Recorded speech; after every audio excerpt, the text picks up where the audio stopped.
pagi para sahabat museum.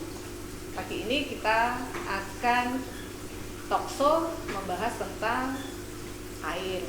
Nah, acara ini merupakan edisi bulanan dari kegiatan Forum Komunikasi Museum yang ada di Sleman atau FKMS Sleman.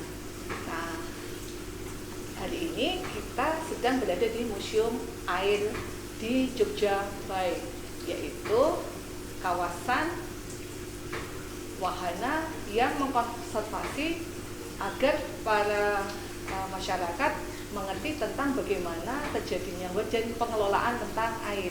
Nah, saat ini ada beberapa narasumber yang nanti akan memberi wawasan kepada kita bagaimana sih keberadaan air, bagaimana sih sejak zaman dahulu nenek moyang kita sudah melakukan konservasi, melakukan pengelolaan terhadap air.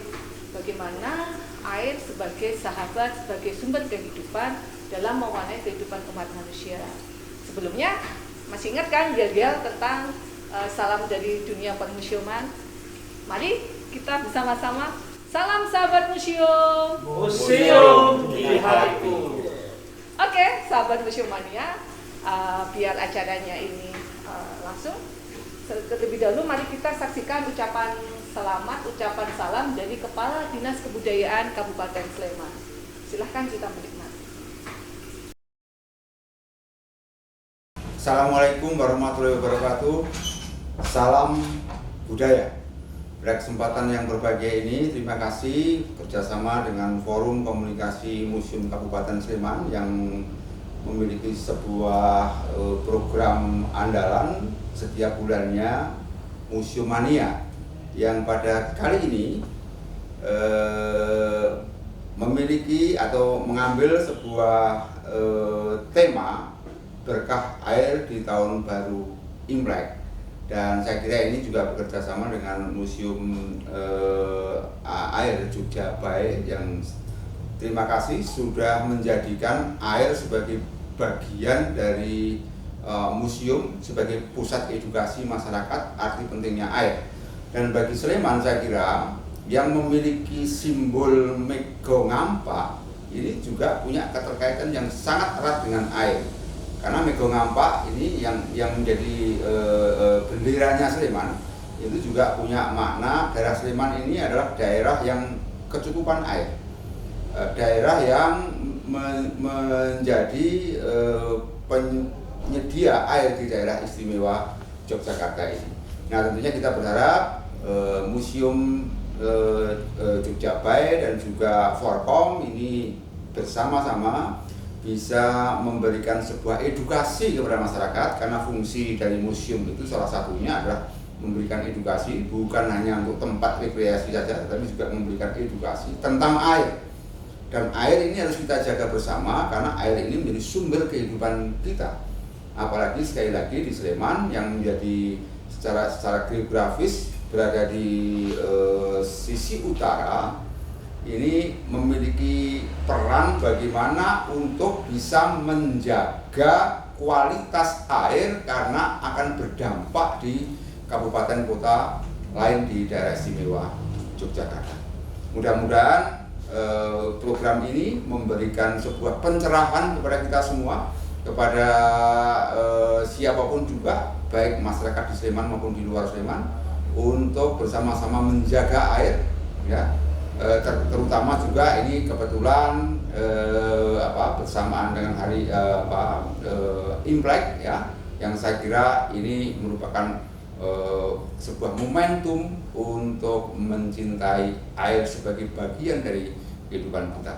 Mudah-mudahan program ini terus berjalan sehingga museum bisa menjadi sahabatnya siapapun juga, menjadi sebuah pusat edukasi bagi siapapun juga. Terima kasih. Wassalamualaikum warahmatullahi wabarakatuh dan salam budaya.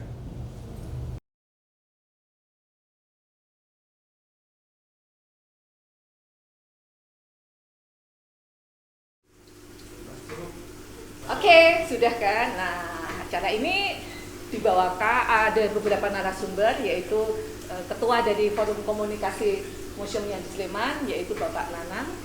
Bapak Nanang ini Yes.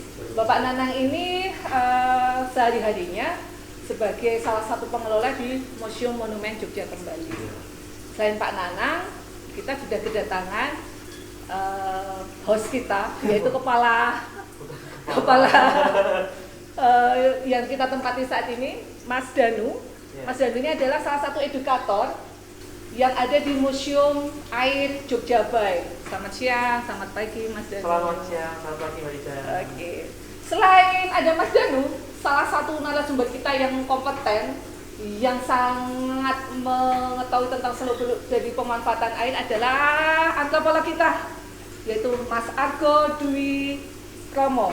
Beliau adalah antropolog, beliau adalah salah satu budayawan yang concern, yang selalu mengamati tentang dunia kebudayaan, juga masalah-masalah yang ada berkaitan dengan bagaimana pengelolaan air, bagaimana kita dalam menyikapi perubahan-perubahan alam dan kebudayaan dari dulu hingga saat ini ya Mas Argo ya. Nanti Museumania akan banyak mengetahui dan banyak sekali pengetahuan tentang bagaimana pemanfaatan air dari zaman prasejarah, zaman klasik ya Mas Argo ya. Banyak sekali nanti prasasti, banyak sekali dulu raja-raja kita dalam memanfaatkan pengelolaan air untuk kehidupan manusia yang lebih beradab. Oke, biar lebih singkatnya bisa kita mulai dengan Pak Nanang. Untuk Pak Nanang. Baik, Pak Ida, kegiatan yang ada di Museumania ini diwadahi Forum Komunikasi Museum Sleman ya. Jadi Forum Komunikasi Sleman ini kepanjangan tangan dari para museum. Jadi karena museum-museum di Yogyakarta ini banyak tumbuh ya, banyak berkembang, karena museum itu sangat menarik ya. Jadi masyarakat sekarang sudah memandang bahwa museum itu tidak seperti dulu hanya peninggalan barang-barang kuno, rongsokan, tapi museum itu adalah di situ banyak sekali nilai-nilai edukasi, banyak sekali apa yang dibutuhkan oleh masyarakat itu ada di museum, bisa menimbulkan inspirasi baru dan kesenangan. Iya, dan kesenangan. Jadi banyak sekali, dan sekarang sudah banyak hal itu, dan banyak bermunculan museum-museum. Ya, makanya ada Forum Komunikasi Sleman. Itu mewadahi masyarakat yang ingin mendirikan museum. Calon-calon museum kita wadahi, kita bina untuk supaya menjadi benar-benar museum. Nah, Forum Komunikasi Sleman tentunya banyak sekali kegiatan-kegiatan. Ya. Di antaranya di pagi hari ini kita mengadakan Museumania. Ya, ini ide kita dari pengurus Museum Forum Komunikasi Sleman membuat mengangkat museum-museum yang ada dan kita sesuaikan dengan momen-momen yang ada. Ya, umpamanya kemarin di bulan Desember itu kita ambil di Hari Ibu, nah, kita mengangkat museum pergerakan wanita. Nah, sekarang bulan Februari ini ada momen Imlek, kita angkat, kita ambil yang ada hubungannya dengan Imlek, yaitu air yang tadi dikatakan oleh Mbak Ida bahwa air itu sejak dulu bermuncul seperti ini. Lah kita harus mengedukasi kepada anak milenial supaya memakai air dengan semanfaatnya. Nah, itu di Jogja Bay ini sangat mengedukasi tentang pemanfaatan air. Nah, kita angkat di edisi Februari ini Museum Jogja Bay hubungannya dengan air dan Imlek. Jadi ini kegiatan ini tentu akan menarik sekali bagi anak milenial. Nanti ada kegiatan lagi di bulan Maret dan bulan-bulan seterusnya. Forum Komunikasi Sleman melalui Museumania akan terus mengedukasi seperti itu. Nah, jangan lupa ikutin subscribe FKMS ya Museumania, karena nanti banyak sekali kegiatan-kegiatan yang akan di-share via YouTube ini. Nah, buat yang belum pernah ke Museum Air, nah ada Mas Danu nih. Mas Danu itu akan nerangin tuh, apaan sih Museum Air? Di museum ada apa ya? Nah, silakan Mas Danu. Oke, terima kasih Mbak Ida. Oke. Buat Museumania yang belum mengetahui mengenai Museum Air, jadi di Museum Air ini adalah wahana pendidikan interaktif yang berada di kawasan Jogja Bay Waterpark. Nah, jadi di sini kita mengajak pengunjung untuk praktik, untuk belajar, untuk mengetahui apa sih sejarah dari air dan juga apa sih manfaat dari air itu sendiri.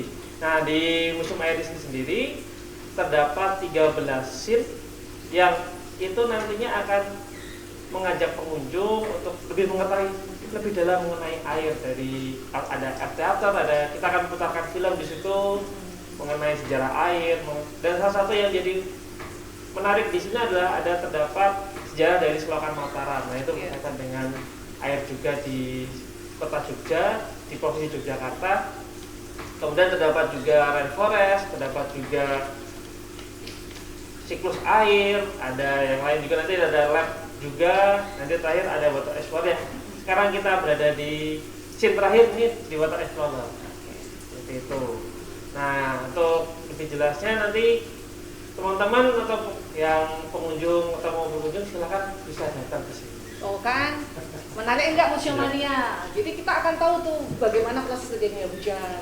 Terus bagaimana dulu sebelum kita merdeka itu air sudah dimanfaatkan sedemikian rupa, bahkan sampai Sultan kita ini Hamengkubuwono yang ke-9 sampai bikin proyek namanya Selokan Mataram.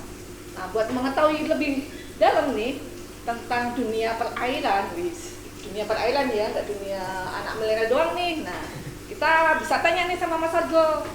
Gimana Mas Argo nih? Air kan sumber kehidupan ya, dari prasasti zaman dulu ada namanya prasasti Tukmas dan sebagainya.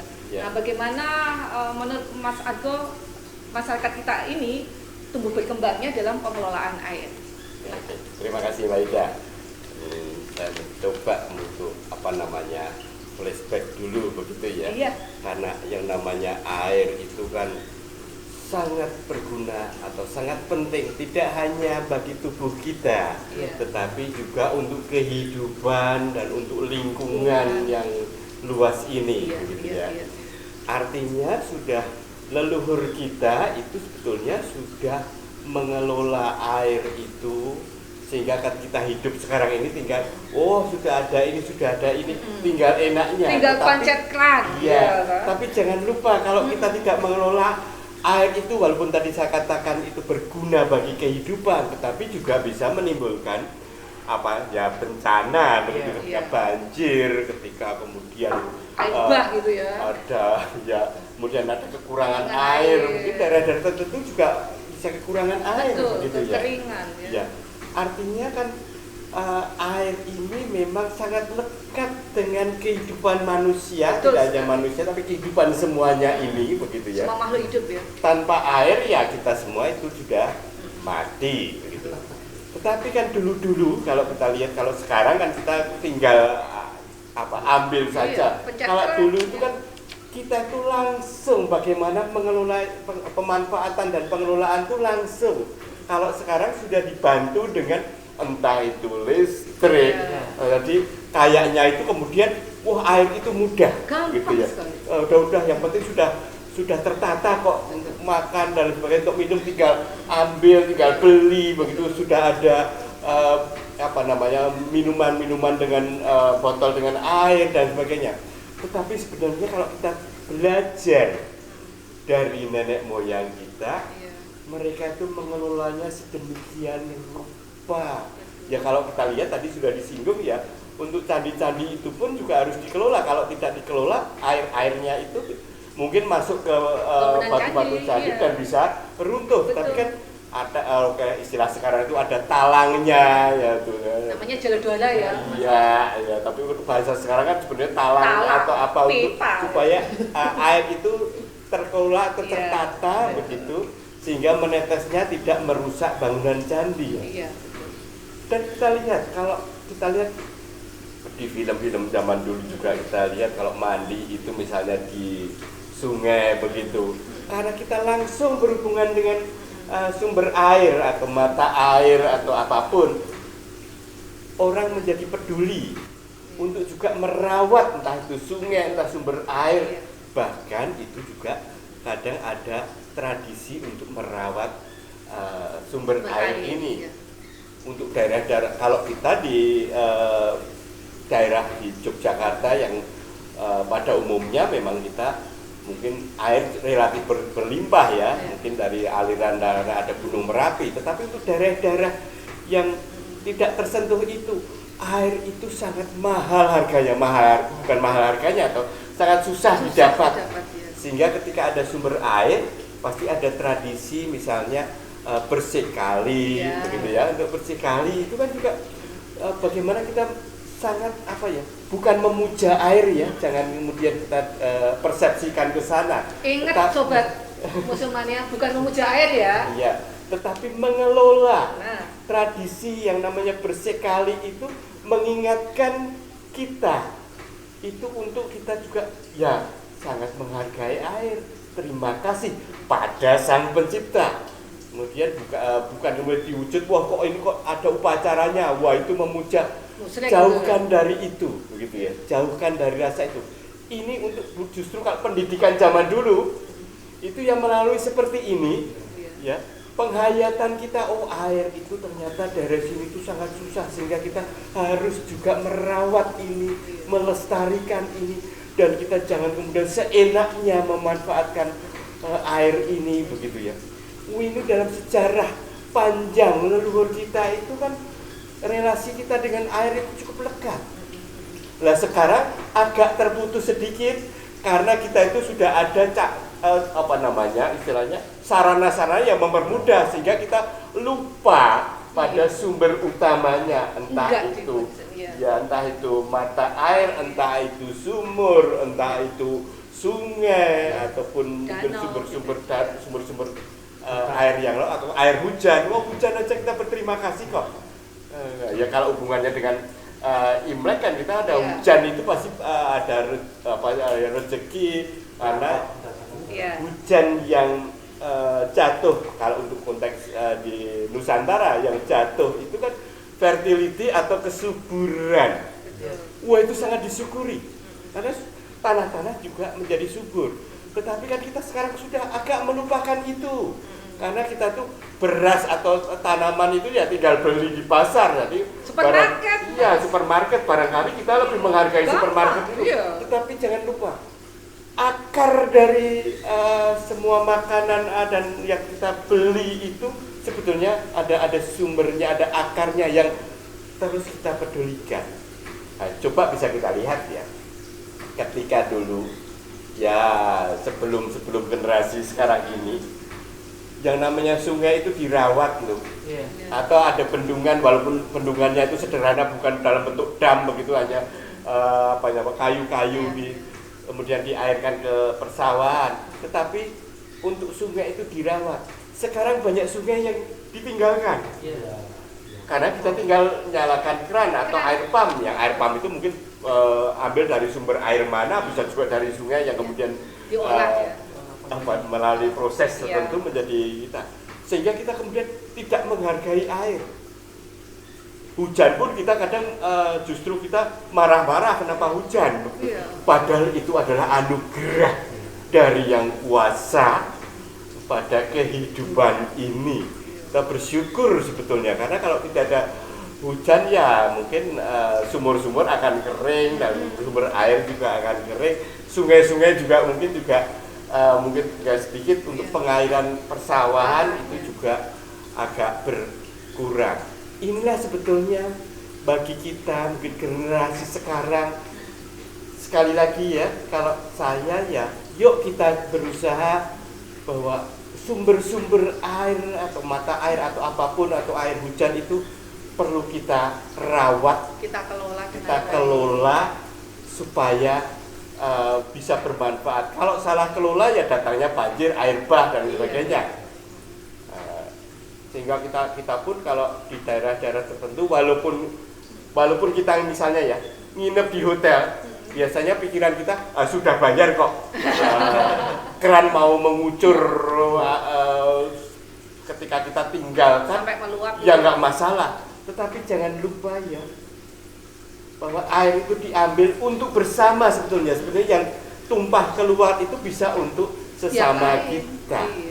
Itu kadang kita dilupakan karena kita tidak kurang bersentuhan langsung ya artinya. Nah, kalau dulu kan bersentuhan langsung, jadi kita itu benar-benar merawat begitu ya. Ya kalau kita lihat, kalau kita untuk Sultan Mataram ya, misalnya pembangunan Taman Sari yang di Jogja itu yang cukup indah itu kan ada kolam air yang untuk permandian dan sebagainya itu. Lah itu ternyata juga dialiri dari Sungai Winongo. Ya, sebelah baratnya. Yang itu di Kricak, itu sebelah barat kota Jogja ada sungai. Sungai Winongo, Code, Kajowo dan sebagainya gitu ya, Opak sampai sana, Progo yang di sebelah barat. Tetapi itu ada aliran di Kricak. Ya orang lokal di situ menyebutnya Dolole atau Bendolele begitu ya. Tapi nanti kalau untuk cerita sejarah itu nanti lain. Tetapi itu ternyata ada saluran yang dalam bawah tanah yang menuju ke sana. Memang bisa kita lihat kalau kita lihat di Jalan Bayangkara itu ada namanya candi begitu ya.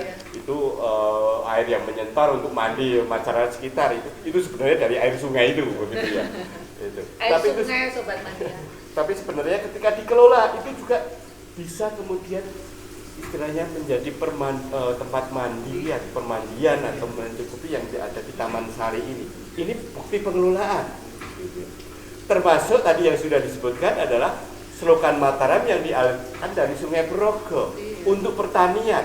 Walaupun secaranya memang Sultan Hamengkubuwono ke-9 waktu itu memang supaya rakyatnya tidak menjadi kerja paksa di Romusa itu di Jepang dengan Jepang, tapi kemudian okelah itulah untuk membangun selokan ini yang berguna bagi sawah-sawah di sekitarnya. Sekarang orang tidak berpikir begitu karena sekitar selokan Mataram itu adalah bangunan, begitu ya. Nah, tetapi ini adalah bukti-bukti dan sekarang kadang orang melupakan itu dan tidak pernah merawat air itu. Nah, sehingga dengan museum air seperti ini kita akan datang ke sini, mudah-mudahan kita kemudian bisa meresapi begitu ya. Air itu memang penting bagi kehidupan. Sungai-sungai yang itu tidak pernah kita rawat, justru kalau kita lewat untuk membuang sampah begitu, ternyata itu adalah sumber kehidupan kita begitu ya. Bahkan kalau kita melihat untuk leluhur kita, air itu kan sangat lekat dengan untuk penyucian gitu ya, untuk penyucian. Menyembuhkan. Ya air putih kadang itu menyembuhkan ya, tapi sebenarnya untuk nyuci begitu ya. Orang kalau kita melihat tradisi kita, orang mau menikah saja kemudian harus untuk siraman itu kan membersihkan yang walaupun itu dari 7 sumber air begitu ya. Tetapi sebenarnya kan ini ada simbol-simbol bagaimana air itu perlu dirawat. Ketika dimandikan atau disucikan lah istilahnya, kalau dengan mandi itu, ini orang-orang muda yang tadinya hanya tergantung orang tuanya dan sebagainya, ingat, kita itu memang harus ingat dengan air itu, sehingga banyak simbol-simbol yang mengingatkan kita. Tapi dalam zaman sekarang itu kemudian tidak pernah kita pedulikan lagi. Nah, ini yang kemudian mulai saya coba resapi ya. Saya itu hidup ini dengan air yang berlimpah itu karena jasa leluhur kita dulu dalam merawat air. Tetapi kalau kita sekarang itu tidak mengelola, tidak merawat, tidak melestarikan atau tidak nguri, bahasa Jawanya nguri-uri, tetapi sebetulnya ini hidup berdampingan dengan selaras dengan air. Nah, nanti generasi mendatang, anak cucu kita mau diwarisi apa? Gitu ya. Itu sebenarnya problem persoalan kita sekarang ini, walaupun sekarang itu air itu mudah didapat. Karena ada sarana, ada listrik yang benar bisa mengangkat air dari sumber sana, ada pam begitu. Air hujan aja kemudian kadang dimaki-maki karena kita kehujanan, padahal itu berkah begitu ya, yang luar biasa. Sekarang tradisi-tradisi ya mungkin zaman milenial mungkin bukan dengan kata tradisi, tetapi kita bisa menciptakan apapun namanya, tetapi itu merawat air, tetapi itu konteksnya itu mungkin sangat nyaman dengan dunia milenial, begitu ya.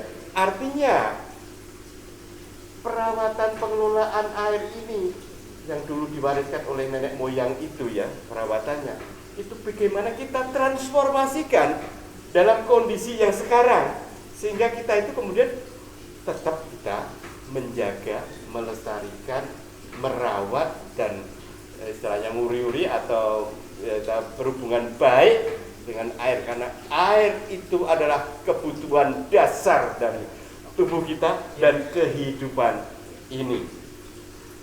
Oke, saya kira begitu dulu. Nanti kalau ada disambung silahkan kalau mau ada pertanyaan. Sangat menarik ya, Museum Mania. Bagaimana seperti Mas Argo sudah sampaikan tadi, meskipun kita itu sudah berlebih air, di rumah kita banyak air, tetap kita itu harus bijaksana dalam memakai air untuk kehidupan kita. Meskipun Anda sedang trip, sedang menginap di hotel, ya pergunakanlah air sebijak mungkin, matiin kalau udah nggak dipakai kerannya. Jadi jangan terlimpah-limpah, jangan sampai nanti maaf tumpah. Sementara teman-teman kita yang ada di daerah yang kekeringan nggak bisa menikmati air. Nah, kayak misalnya yang di Jogja Bay ini kan juga dia adalah sarana wahana tentang air gitu ya. Yes. Itu sudah punya teknisi-teknisi juga yang mengelola dalam air ini. Bisa Mas Danu jelaskan? Ya, di museum kita kaitan dengan air itu kita di situ kita jelaskan juga mengenai apa sih akibat kalau kita tidak mengelola air dengan baik. Akan jadi krisis air, tidak ada pohon yang hidup, kemudian juga kehidupan akan tidak berjalan seperti yang seharusnya, banyak hewan yang mati, dan supaya akibatnya nanti bisa jadi ya Domino efek. domino efek. Jadi kalau kita sediakan air dengan banyak, ya kita harus mengelola itu dengan bijak agar tidak jadi krisis air, tidak terjadi yang lain-lainnya seperti itu. Yang menarik juga sebetulnya air itu kan circle ya. Iya. Nanti kalau Sobat Museum Mania berkunjung ke Museum Air ini, banyak sekali tayangan. Di antaranya adalah bagaimana proses terjadinya Hujan. Nah, mungkin Mas Danu bisa menerangkan sedikit. Iya. Di Museum Air ini di scene ketiga kita itu terdapat sebuah tayangan mengenai siklus hujan atau siklus air. Di situ pengunjung akan dijelaskan mengenai dari proses kondensasi, dari evaporasi, kondensasi, kemudian ada presipitasi. Presipitasi itu adalah turunnya air hujan ke permukaan. Nanti dari situ akan kembali lagi mengalir ke sungai, ke laut, ke danau. Itu nanti akan menguap lagi. Nah, itu namanya siklus air atau siklus hujan. Itu akan kita lihatkan tayangan seperti itu. Menarik enggak Sobat Museum? Nah, itu bentuknya nanti semacam kalau apa ya sebutannya itu ya? Rantai ya, mata rantai. Iya, mata rantai. Nanti kita akan pakai proyektor. Iya. Jadi semacam kayak kalau anak milenial pasti tahu apa istilahnya itu ya? Aku lupa. Jadi ada video, ada voice overnya juga. Voice overnya. Jadi di sini tuh juga banyak sekali tuh ada lab segala macam bagaimana dunia air itu digunakan dalam segala lini ya. Jadi kita benar-benar disuguhin tayangan kehidupan sehari-hari, bahkan sampai kloset itu. Iya. Itu pun kita tuh kalau memakai beberapa tempat sih sudah ini ya, hujan bagaimana dia diolah biar air hujannya itu dipakai buat siram kloset. Jadinya kalau kita pencet itu nggak pakai air bersih yang sebetulnya bisa dipakai untuk air minum, sebetulnya dipakai untuk makan kita gitu loh. Jadi banyak sekali sebetulnya sobat milenial yang sudah memanfaatkan teknologi dalam pengelolaan. Jadi memanfaatkan air itu sedemikian rupa. Kayak Mas Argo nih ya, Mas Argo, kalau dulu nenek moyang kita itu di zaman klasik ya tahun 900 Masehi itu mereka sudah bikin bendungan loh. Bayangin 1200 tahun yang lalu bagaimana sebuah kerajaan sudah mengelola air biar air itu dimanfaatkan untuk sarana pertanian. Nah, ketika nanti musim hujan, air itu tidak menggenangi karena juga jadi problem di kita di tanah tropis ini sumber airnya, sungainya gede-gede. Sungai itu digunakan untuk pelayaran, untuk perdagangan, dan segala macam. Itu kenapa kehidupan itu kebanyakan mesti di pinggir sungai, ya kan Mas Argo? Jadi kalau di Sangiran yang ada museum Homo erectus Pithecanthropus itu, mesti sumber pemukiman awal itu mesti di tepi sungai. Karena kalau nggak ada air, sekali lagi nggak bisa hidup. Semua makhluk ya, ada stegodon, gajah purba dan sebagainya. Ya kan Mas Argo? Atau mungkin contohnya bisa yang sekarang masih bisa kita lihat kalau di Kalimantan, mungkin ya. Itu yang namanya rumah itu pasti depannya sungai, gitu ya. Karena itu memang sampai sekarang masih dimanfaatkan untuk ya transportasi, untuk perhubungan, silaturahmi, gitu. Kalau yang di kita kan pasti dengan mandi hubungannya dengan di belakang. Kalau hubungannya dengan di belakang itu kemudian kemudian tidak terawat begitu supaya tidak kelihatan. Walaupun sekarang kalau untuk di Kalimantan ini sebagian yang banyak sungainya itu ketika sudah ada jalan itu rumah-rumah mulai berganti untuk menghadap jalan begitu. Tetapi pada awalnya memang sungai itu menjadi ya pintu depan rumah. Artinya itu juga dirawat. Ini berhubungan dengan ketika kita langsung tadi kemudian dirawat. Nah, kemudian sekarang ini ketika kita tahu manfaat air walaupun tidak langsung, mari kita coba ya, mungkin sahabat-sahabat milenial itu ya, coba kita juga merawat begitu. Karena apa? Kita mempunyai istilahnya entah itu warisan atau kebijaksanaan ataupun kearifan dari para leluhur kita zaman dulu, sehingga kita tuh masih menikmati hidup di Nusantara atau Indonesia ini. Itu sangat menjaga hubungan yang harmonis, yang selaras, baik antara manusia dengan sesama, manusia dengan alam, termasuk air tadi loh ya, dan manusia dengan pencipta, dan antar ketiganya itu selaras, gitu ya. Nah, bagaimanakah ini sekarang menjadi tantangan kita yang mudah-mudahan untuk bisa mentransformasikan bahwa hidup kita itu tidak sendiri. Tidak hanya untuk keluarga kita, diri kita, keluarga kita, atau sahabat-sahabat kita yang terdekat atau kelompok kita, tetapi bagi semua manusia, sehingga kita itu juga saling peduli untuk tetap dengan sesama itu kita baik, dengan lingkungan alam termasuk air tadi itu juga baik, dengan sang pencipta itu hubungannya juga baik. Inilah sebetulnya tantangan dalam masa sekarang ini, di mana kita itu justru antar individu aja bersaing, berkompetisi, ya toh, saling kalau Jawanya ya saling menyikut begitu ya, jangan mendepak, yang penting diri kita yang sekarang kan salamannya gitu. Nah, ya. Tapi dulu itu sebenarnya ini yang nilai-nilai atau kebijaksanaan yang perlu saya ungkapkan di sini adalah untuk kebersamaan, kearifan lokal, kebijaksanaan lokal begitu. Nyatanya kalau dikelola seperti itu, justru leluhur kita yang kita anggap tradisional, yang sering kita beri label itu itu kuno dan lain sebagainya, itu pikirannya sudah atau dengan hati yang bijaksana. Artinya dia justru sudah memperhitungkan kehidupan ini supaya terwariskan jauh ke generasi ke depan, tidak hanya untuk masa nenek moyang atau leluhur kita itu. Inilah kita mungkin bisa mulai merefleksi, menghayati begitu ya. Lah, dengan masuk museum ini kita mendapatkan gambaran banyak kok. Kalau yang namanya pengelolaan itu pengelolaan tadi yang mungkin harus itu harus selaras, harus baik begitu. Itu kan timbul dari hati kita, gimana kita dengan sesama itu harus selaras, harus harmonis hubungannya dengan alam, atau dengan air juga, atau dengan sang pencipta. Wah, ini kemudian menimbulkan banyak pemikiran-pemikiran, banyak teknologi, banyak cara-cara untuk merawat air yang ini bisa dilihat di museum ini begitu ya. Tapi adalah kita, walaupun kita milenial, tapi kita harus mencoba untuk memahami bahwa kita hidup bersama.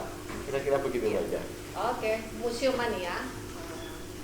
Jadi udah ada gambaran toh bagaimana air itu dikelola sedemikian rupa dari zaman masih sejarah gitu ya, masih 1000 tahun lalu prasejarah gitu, hingga kaum milenial bisa menyaksikan, bisa melihat bagaimana museum air ini yang ada di Jogja Bay ini merepresentasikan, membuat edukasi bagaimana kita semua menyikapi untuk mengelola air secara bijak. Banyak sekali deh tayangannya yang bisa kita nikmati. Demikian juga kalau yang secara umum aja deh, ketika hujan, kenapa pemerintah sampai ribut bikin biospori ya, Mas Argo tuh? Karena kalau air langsung ngalir ke laut, ya nanti sumber air tanah kita akan lama-lama hilang. Dan itu sudah nenek moyang kita lakukan di abad-abad 1000 tahun yang lalu tuh. Gitu.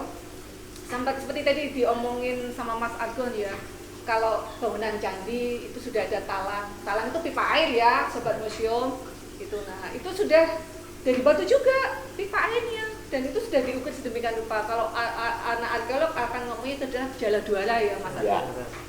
Mas Argo itu kan deket teman-temannya sama arkeolog nih, jadi dunianya seperti itu.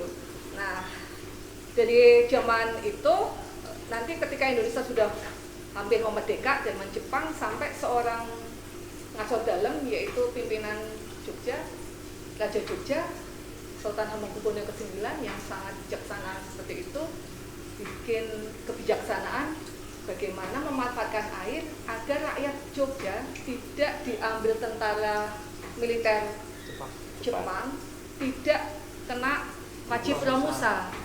Nah, kerja paksa ya. Itu namanya Selokan Mataram. Dari Kulon Progo sana sampai Prambanan segala macam itu selokan itu enggak cuma semeter ya, bisa dialiri perahu gitu loh. Kalau sobat museum mania pengen nampak tilas, itu indah sekali ya. Di Kulon Progo sana wisata air. Tapi kalau musim kering selokannya kering ya. Nah, itu suatu living museum ya, bagaimana di Jogja itu memanfaatkan air sedemikian rupa. Kalau rakyat Bali ngetop dengan namanya subak gitu ya, di kami juga ada seperti itu. Bahkan raja-raja terdahulu pun bikin bendungan, tadi dinamakan Raja Balitung di tahun 903 Masehi, itu 1115 tahun yang lalu. 903 Masehi itu ada namanya Prasasti Wonogiri.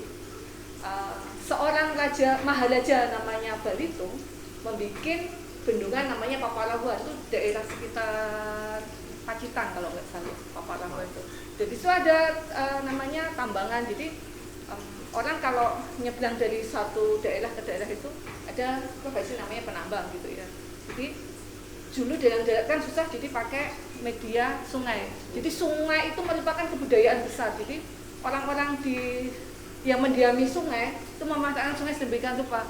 Nggak kayak kita sekarang sungainya, ya toh Mas Argo, sungai sekarang itu mengerikan ya, sampahnya menumpuk. Bahkan saya sering lihat loh, sobat museum mania, anak-anak milenial tuh buang sampah sembarangan, pakai tak resek gitu, gitu kan, nggak bagus kayak gitu. Nah, dengan kita semakin mencintai air, maka akan memperlakukan jalan air, yaitu sungai itu dibikin bersih. Sungai itu adalah sumber kehidupan. Sejaman Belanda tahun 1900, kalau di Jakarta Sungai Ciliwung segala macam sehari itu sungainya dibikin untuk mandi. Kita aja di Jogja masih dia, Mas Argo. Tahun 60-an masih dia. Sekarang juga masih. Sekarang juga masih, bayangin ya. Masih. Nah, kalau tahun 60-an itu sungainya sangat bersih banget. Kalau sekarang tadi ya semakin menyempit, semakin kotor. Nah, ini PR kita nih, museum mania, bagaimana kita orang yang aware, kita punya kesadaran untuk bisa memanfaatkan, melestarikan, mengelola air sedemikian rupa agar sumber-sumber air itu bisa bersih, bisa terkelola dengan baik, tidak malah penuh dengan sampah ya Mas Argo. Iya. Mas Argo gimana punya tanggapan pernah melakukan kerja bakti tentang Prokasis program Kali Bersih? Iya, kalau saya mungkin waktu kecil ya mungkin waktu kecil itu sawah-sawah walaupun dekat dengan Selokan Mataram ya, tetapi kan waktu-waktu tertentu itu waktu saya kecil itu tidak mengalir selokannya, sehingga warga di desa saya waktu itu membuat bendungan, dan waktu itu memang masih banyak di sungai itu memang masih ada mata air atau orang menyebutnya dalam bahasa Jawa itu belik ya, itu memang untuk mandi, dan sungai-sungai itu bersih. Nah, jadi memang waktu dibendung pakai dengan alat seadanya begitu, waktu dengan bambu-bambu itu, cukup dengan bambu ya? Buat bambu, kemudian dengan kayu, dengan apapun, daun-daun pun itu, kemudian ternyata itu bisa untuk mengaliri sawah sekitar, sehingga kita bisa bertahan ketika Selokan Mataram itu pas kebetulan tidak mengalir begitu ya. Ini musim kering ya. Ya, dan ini dikerjakan dengan bersama atau gotong royong ya. Dan ini adalah bukti kepedulian kita ini satu ya, karena kita tidak pernah bisa langsung, sumur-sumur juga belum banyak waktu itu. Jadi kalau mandi ya memang di kali, sehingga ketika kali itu kotor kita merasakan, kita bisa melihat rasanya ya nggak enak banget karena orang kemudian kalau kebanyakan anak-anak itu kan tidak memilih di sumber air mandinya, tapi langsung di situ. Nyemplung itu pun kemudian juga dibuat kayak dam kecil lah, tapi ya model sederhana supaya anak-anak bisa mandi di situ.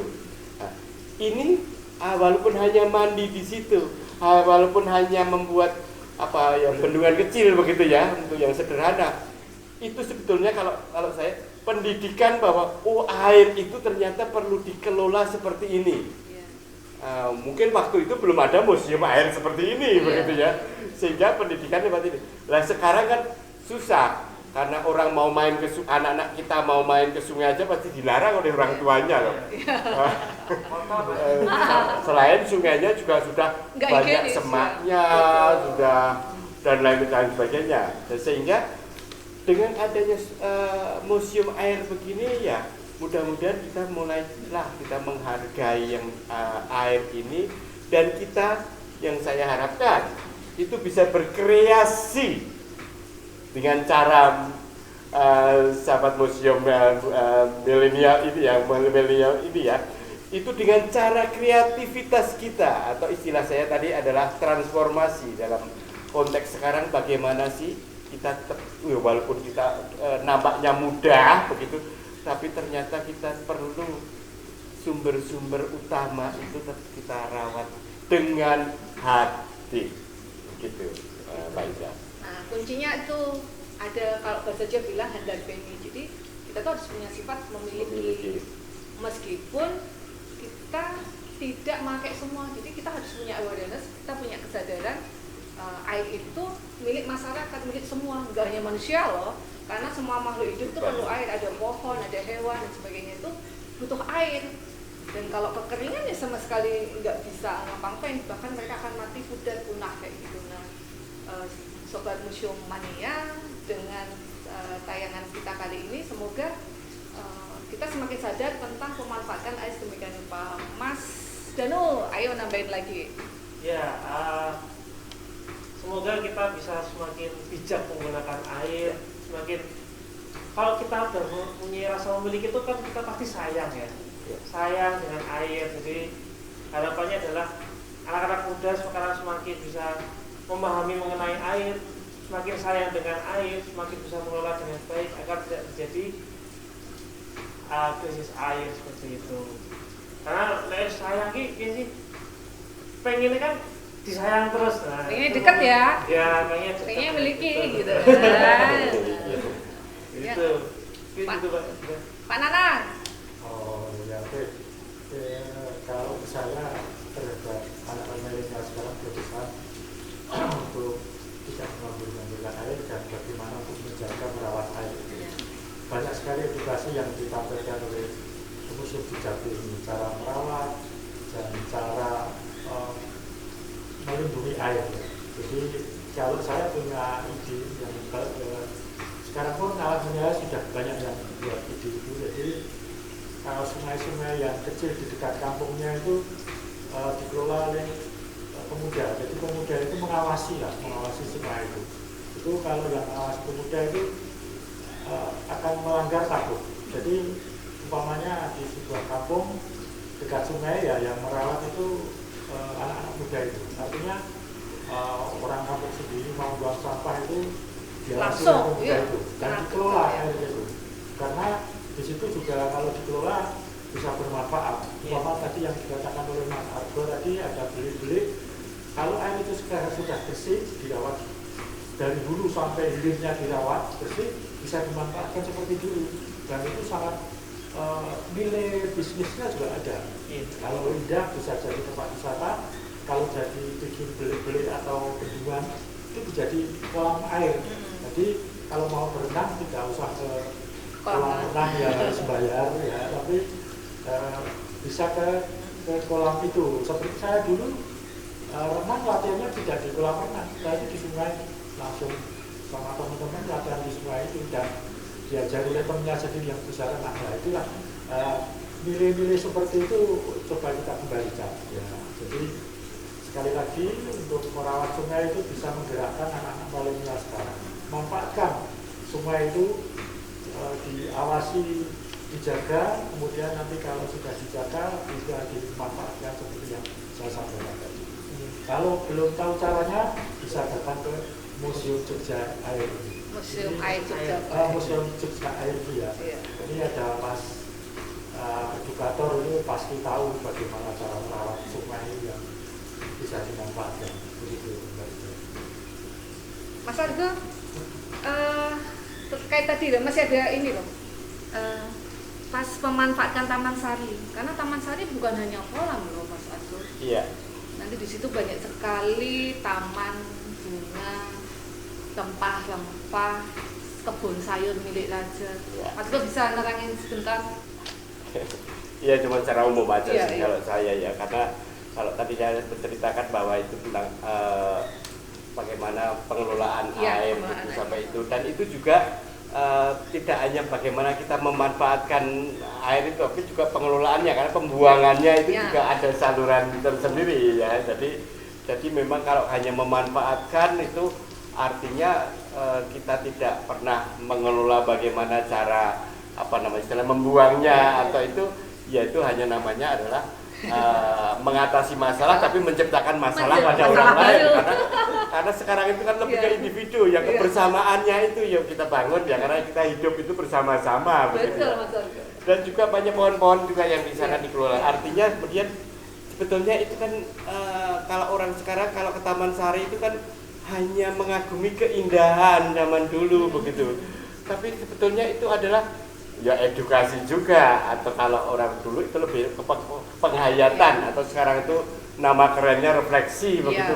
Oh ternyata masih banyak pohon-pohon yang istilahnya bagaimana kita juga bisa dekat dengan alam, tidak hanya keindahannya saja, karena memang cukup luas tempatnya begitu ya. Dan itu juga memang kalau dulu itu katanya indah sekali kalau dari foto-fotonya zaman dulu ya.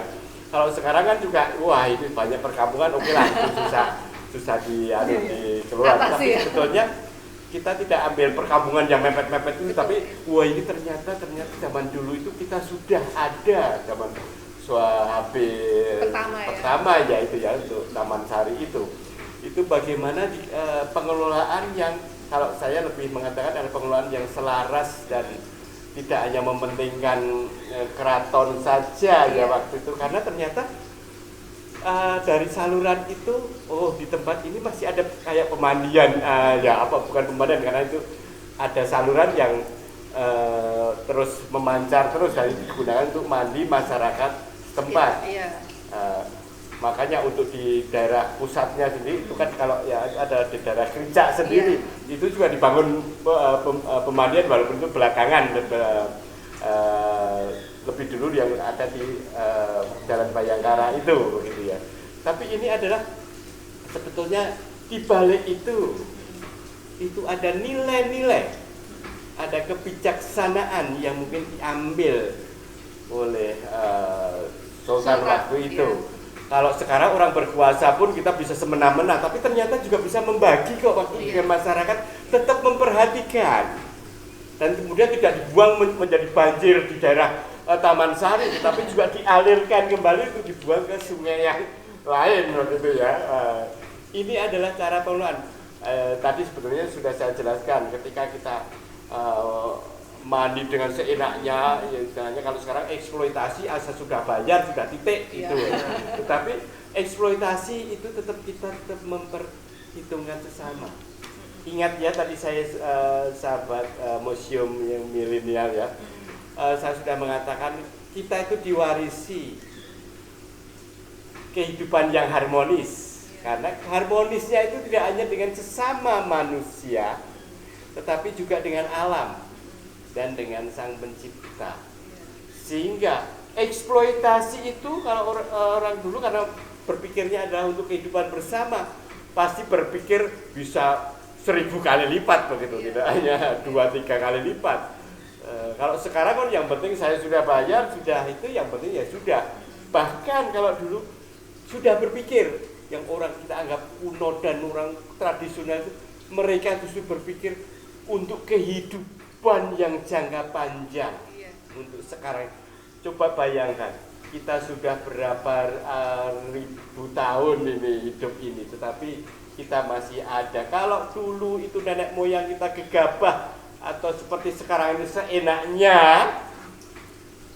kita itu susah kok.